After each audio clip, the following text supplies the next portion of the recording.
one of the family of the Afrophones, the wind instruments that I've created. And here it is to suggest the sound of the Bennu. And this one of the main, Afrophones, which I would like to demonstrate as part of the sound of the Bennu.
Composition was inspired by Nabala Musa Morodenebeg, who was the editor of Chicago Firefly.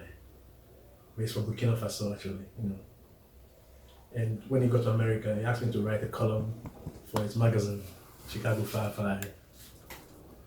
And my column was Bennu, the Masonic Mind. So I chose to write about African leadership. So that inspired me because I got to know about the Bennu through that column.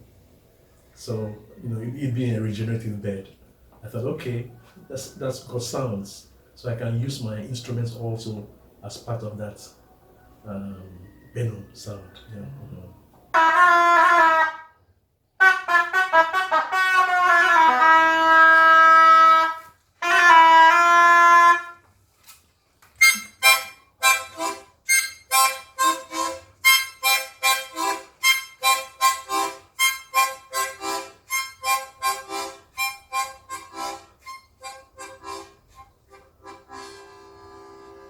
This is the Bennu. The Bennu is the forerunner of the phoenix, the Greek phoenix, which grows out of their ashes and suggests regeneration. Here, the components of the phoenix is of many multiple instruments, wind instruments, and the idea is to replay the sound of the mythical bird, the Bennu. So here we find saxophones, trumpets, tambourines, and many, discarded trumpets, discarded horns, bugles, and things. And all these things together make the wings of the Bennu in flight. There's also the conch shell here, which gives on the sounds of the sculpture.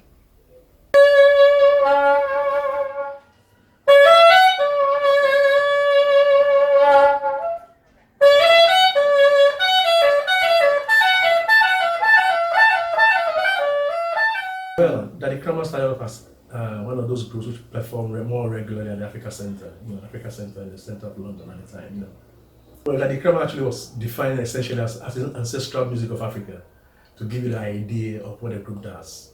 So you approach the group with understanding that it's going to be music of Africa, with African ancestral references. So it's basically traditional African music, but with more innovations in terms of improvisations and additions, So we weren't strictly a Ghanaian group, even though we're Ghanaians mostly. Towards the end, we're mostly Ghanaians. It wasn't defined as a Ghanaian group because we incorporated a lot of musical instruments from other parts of Africa. That's what made the group very unique.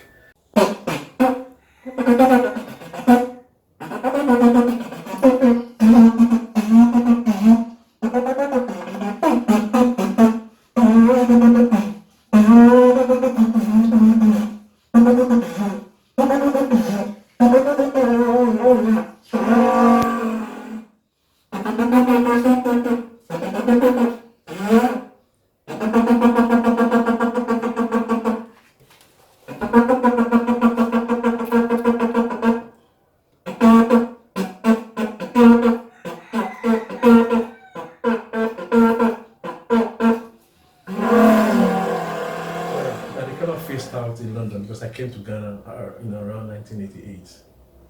So after a while, then Mama Muziki too, premised on the development of Daddy Krama, Mama Muziki also came out. Here in Ghana, the idea wasn't really to play traditional music. It was to incorporate my saxophone playing, which I shelved for a little while because Daddy Krama didn't permit using European instruments. We used mainly traditional instruments. But the arrangement of the music was such that when I came to Ghana, I could add my saxophones and incorporate other traditional instruments from here and make it more jazzy, rather than strictly traditional.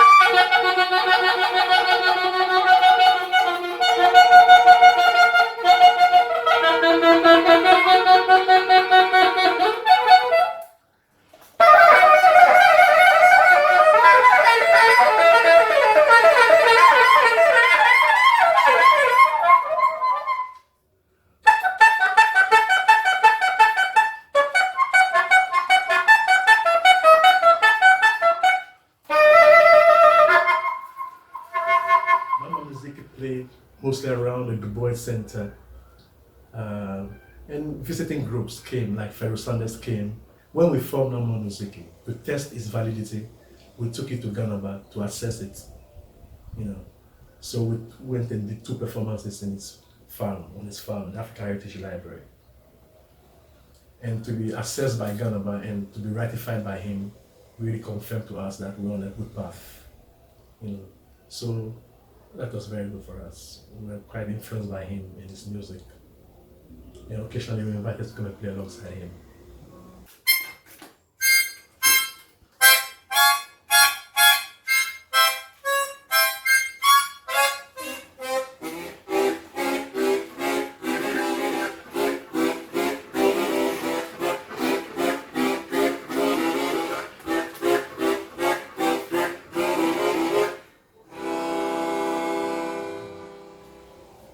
But it didn't live for long because we didn't have the support like we did with Daddy Krama. It was all self-financing, and there wasn't that big audience.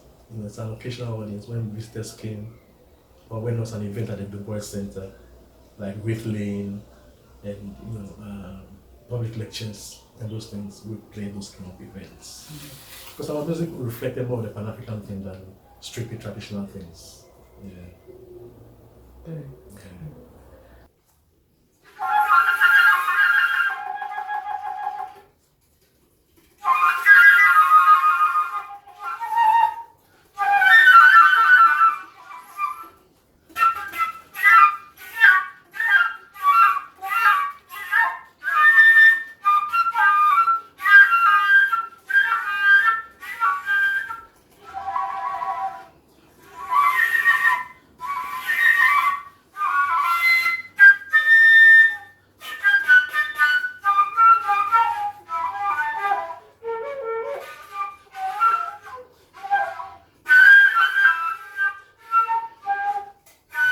People go through this kind of formations and they grow their skills, but you have to keep on going and redefine the group.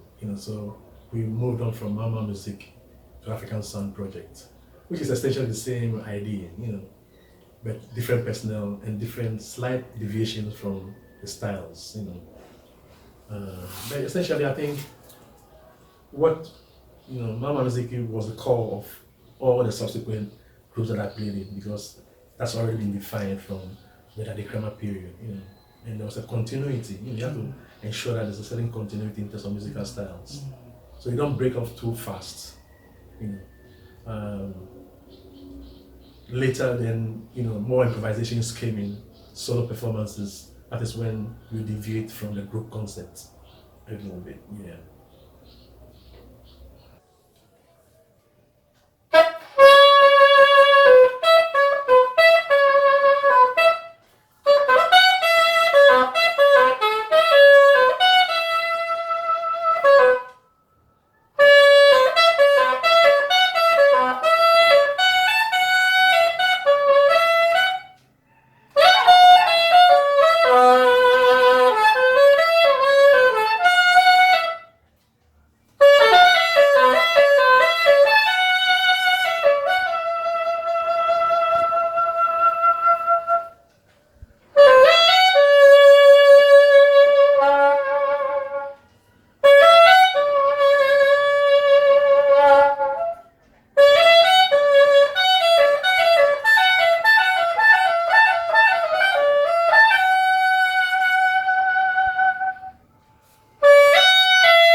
Actually, it's more of the improvised phase.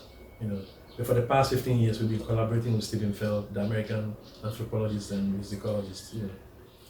And because he documents a lot of these things, we managed to document this phase of the music much more than previous phase, because he brings in the resources to document. And we did a few albums, a few CDs with him, and traveled with him, Italy, America, here and there. So the music is valid.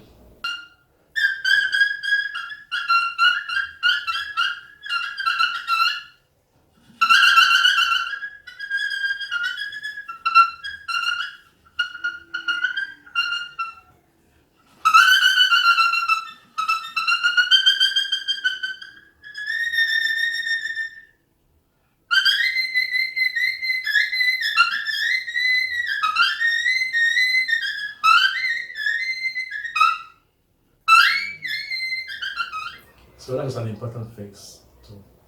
But it's time to go to another phase too also, because the music get complex and the ideas get complex, and you have to bring the ideas out, and that is when you have to go on your own and do certain things, because you can't always bring in people to play those concepts. You can't always explain all those concepts. So the music gets thinner and smaller, and every now and then you bring another person to enhance the idea. But essentially, my drummer, Nii Noi Nortey, remains. And because it remains, the rhythm aspect of the music is consistent. But in terms of size, we move in and out. Small numbers means basically. And I think there'll be another phase. As we grow up, there's another phase. And what you've just seen as Bennu is a very potential phase, because the music is more independent, and it's got a visual aspect of the sculptures. So I think I should work more on that phase of playing the music of the Bennu, songs of the Bennu.